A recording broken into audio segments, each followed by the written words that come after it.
Hi, I am IT PhD, and today we continue our adventures in C language. So in our past lessons we made this nice program, a game, where we can tell what's our name, and then we could fight with the goblins, getting coins from them. I see that this program looks quite nice, but it's already pretty long. You see, it's kinda not, you can't read it at one screen. What does it mean? It means that it's time for us to learn functions. What's function in C language? It's a module, like block of code, which you could move from your entry point of your program, like int main void, it's entry point. When you run any program, like calculator, it's also start with main. So we can move out from here certain code to make it to add modules to your program. So it will be divided in small parts.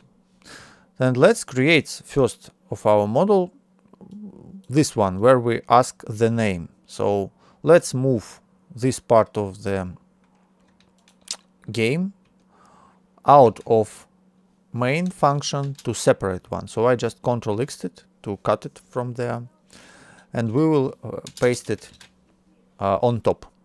Why on top? Because all in C language it's kind of unusual language. As you remember in our past lesson, we now know that arrays, they start from 0, which is quite unusual thing. Another unusual thing is that functions in C language, they go from bottom to the top. So first function which compiler, when you compile the code, will process, it will be function at the bottom of your file. So that's why main will be at the bottom. So we move this part of the code on top, and we enclose it as always as a block with curly brackets, and we call this piece of code as a separate function. For example, it will be like hello function hello, where we enter our name, and each function, it has some arguments. So here it's void, for example, for main, because we do not have any comments for this function. But sometimes you could actually make some stuff here, some arguments, and it will be command prompt arguments. Maybe you heard about this. We will talk about a bit later. So in our function hello, for now let's leave it empty, these arguments, and also each function has its own in output type. So each function should return something in C language. So after, it's not obligatory, you could make such function which wouldn't return anything, but in most cases you make function which returns something. What does it mean? It means that after function will complete itself, it will give you a return some value. Also, there could be several entries of return in your code in one function. In different places you could make some exceptions. So in most of the time you have a lot of returns inside of one function, but for now we will make such simple one. So we defined function on top of our main function. Again, it's kind of vice versa. In real life we read from top to bottom, but in C language, when compiler compile our program, it's go from top to bottom, and he should know all the functions which will be used in next functions. It's kind of a bit creepy, but you will get used to it simply. So now we could just take this function hello and have it in our code. So what we did, we made our main function much shorter, because we moved all this code which do only one thing. It's kind of, you enter here the name and it say hi, your name. So we move it to separate block, and we summon it in such way. So let's try to use this function. Let's try to compile it. And you see we have some errors. What does it mean?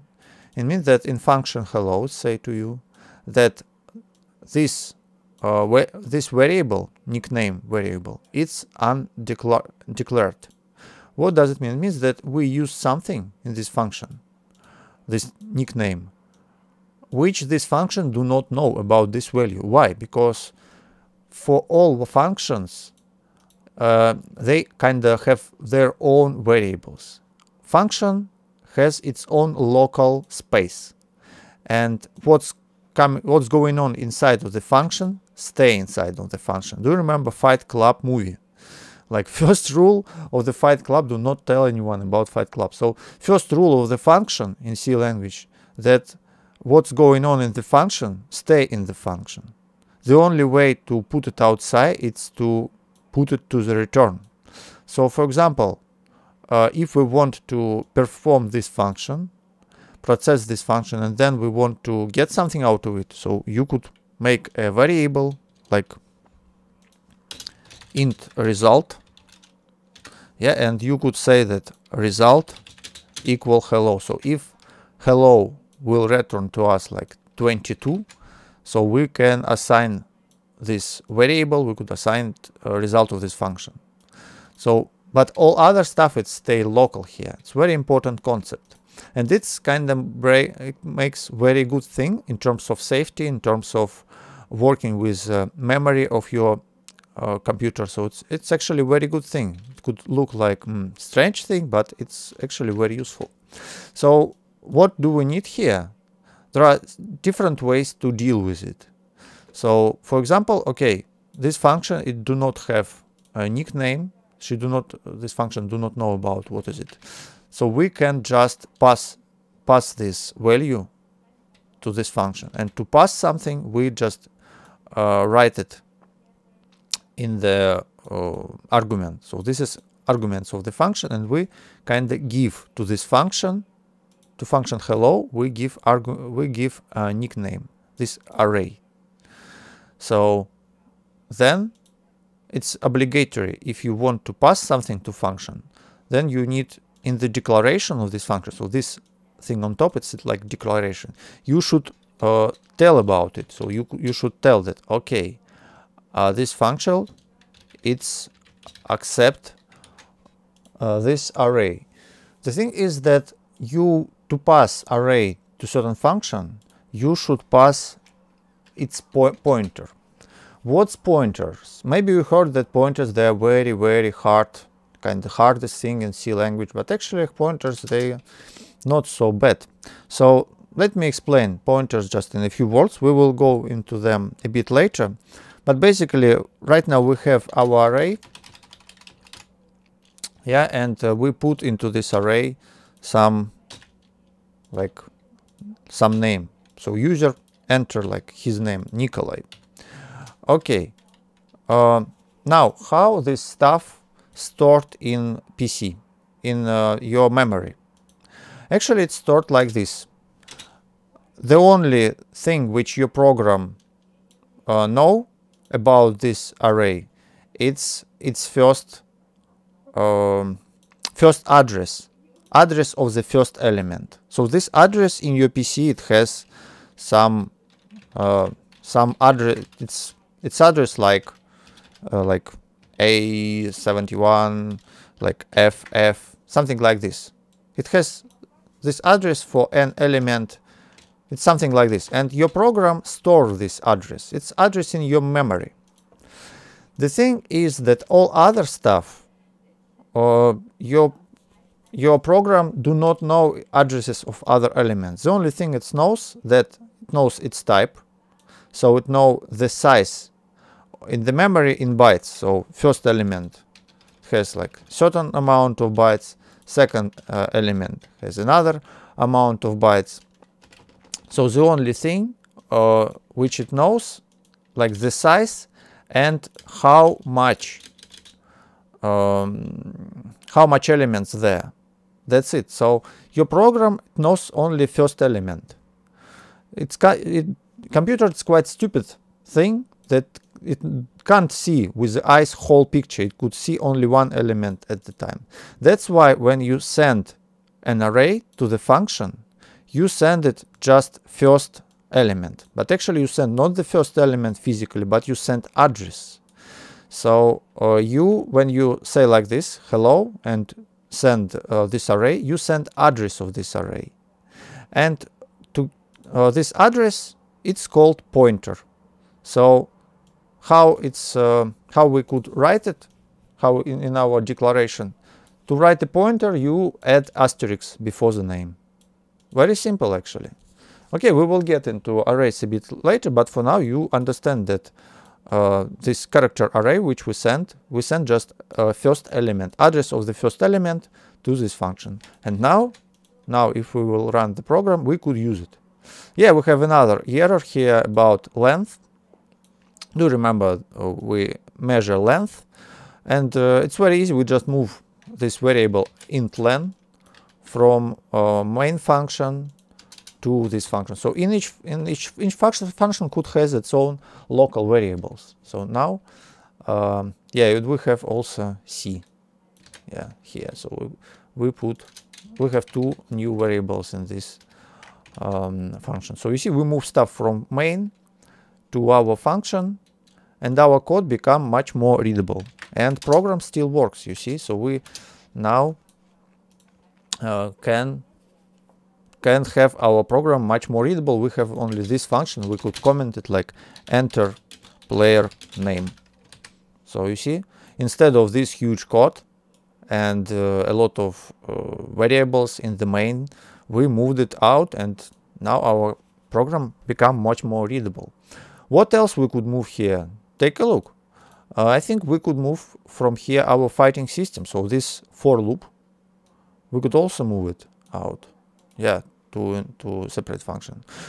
Yeah, but before it, let me show you some other tricks. I mean, yeah, functions is good thing, but the problem is their scope, because functions, as I said, they're variables, they are local. So yeah, if we have this nickname in the main function and we give it to this function, we could use it back here. So we could tell that not you attacked by goblin, but we could say we use %s to add there like your name, and we will make it like nick name. So now it will, when we enter our name nick, it say hi Nick attacked by goblin. So you see, we could use it here. Let's imagine that we do not want to give this function this nickname. What we could do, we could just make this variable global variable. To make it global, what you do, you put this variable on top of your code. So when you do something like this, yeah, and now we could remove it from the variable input, so from argument. So now when you do something like this, we make our global variable, because its scope, you could access this variable from any function. So you do not need to give it as an argument to another function. So it's kind of the way to go. Yeah, so you see, now it also works, and we do not need to give this variable. So there are different approach. You could make some global variables or pass them. Actually, making a lot of global variables, it's not a very good thing. Let me demonstrate why it's so. So this is the game which I developed for some years. It's an online roguelike game, and this is IDE, Integrated Development Environment, where yeah, this project launched right now in debug mode. So I made the breakpoints and just stop the game process. And here you could see, yeah, it's very big, huge code base for this game. And here you could see some local variables. And it's several hundreds, several thousands of different variables in this game. So if all variables will be global, then we will have so huge mess here. In this game, it's actually made very nice through structures. So you can actually find something what you need here. But if you have all the global variables, it will be just endless list and will be very hard to understand what your program doing. So far, when you kind of do small program like this, it's alright to have global variables, but later on when you make bigger projects, you mostly will make structures, you will allocate memory to them, and you will get access to the structures with the pointers, and will get only stuff which you need. So later on you will kind of avoid using global variables most times. Yeah, so it's kind of not recommended. But for learning education, for learning purposes, well, you do not use structures much, it's all right to have. And actually in all like small or medium programs, it's all right to have global variables. So yeah, it's how it's done. So let's go back from global variable. Let's return, let's give it to the function. It will be a good example. So now let's move our fighting system also to another function. So we simply just cut it from here, and we add here fight function. No, let's call it battle. Yeah, and we just, what we do again, we create function battle. We do not know what we will give to this function yet. So there is a trick. You could use Shift plus Tab to move all the stuff to the left, or Tab to move it to the right. So Shift plus Tab to move it to the left to have nice formatting. So you immediately could run your program and see, okay, I need to define this goblin HP. And do you remember when we started learn for loop? It wasn't really clear why to do this thing, but yeah, now you see that what we could do, we could define this variable right in the loop. We do not even need to create like variable separately. So for loop, it's very awesome thing. And from here, from our main program, we could remove this goblin HP. Actually, yeah, we do not need it anymore. So now, if we will run the program, we still have player gold, you see, and goblin gold variable, because they also have, we have it here. So we could simply, actually we could move goblin gold just to the function here, like this, to define it here, because we do not need it having in main function actually. And what else we could,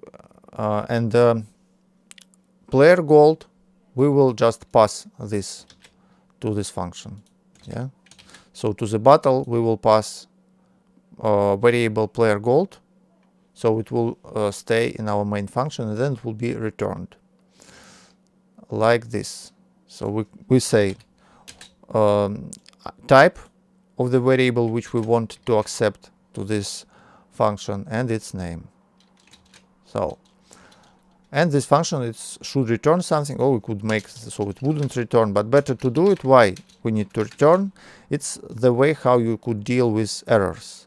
So if something bad happened, we will check it soon in the hello function. We will make some error exceptions, but for now, just know that when we return 0, it means that everything went fine. All right, it's kind of traditional thing to see. If we return some other numbers, it means that you have certain errors. For example, you could assign your system, you could use your system, but traditionally it's like 0. 0, it means that everything went fine. So let's start our program, our name, and now we could fight. And you see, yeah, we have problem. What problem we have? That our gold, it's not increasing. So our total gold not increasing. Why? Because okay, we defined here certain here we define certain variable and initialize it. We give it to this function, this variable, but this function, it's perform an action, so it's fight with the goblin, but then this player gold, it stay in this function. This function do not, it's all, as I said, all variables here, it's local variables. Exception, it's arrays. Arrays, why array? It's exception because we give this function an address. We give pointer, and pointers, they're kind of, it's just place in the memory, so it's global already. This array, this address, it's already kind of exist. That's why we could give it and it will work outside. But for some integer types, for some just simple local variables which are not pointers, we need they are local. That's why what we could return here, we could actually return player gold in the end. So after player will fight with the goblin, this function will return player gold here, and it's give us it's necessary for us to have this written like this. So we make it like this: player gold equal to this function. It's a bit crude maybe, but yeah, let's test it. Nick, and now when we fight, you see it works. So each time when we fight, our gold become bigger. So in the end, we could say that you've made certain amount of gold. Good job. So we will edit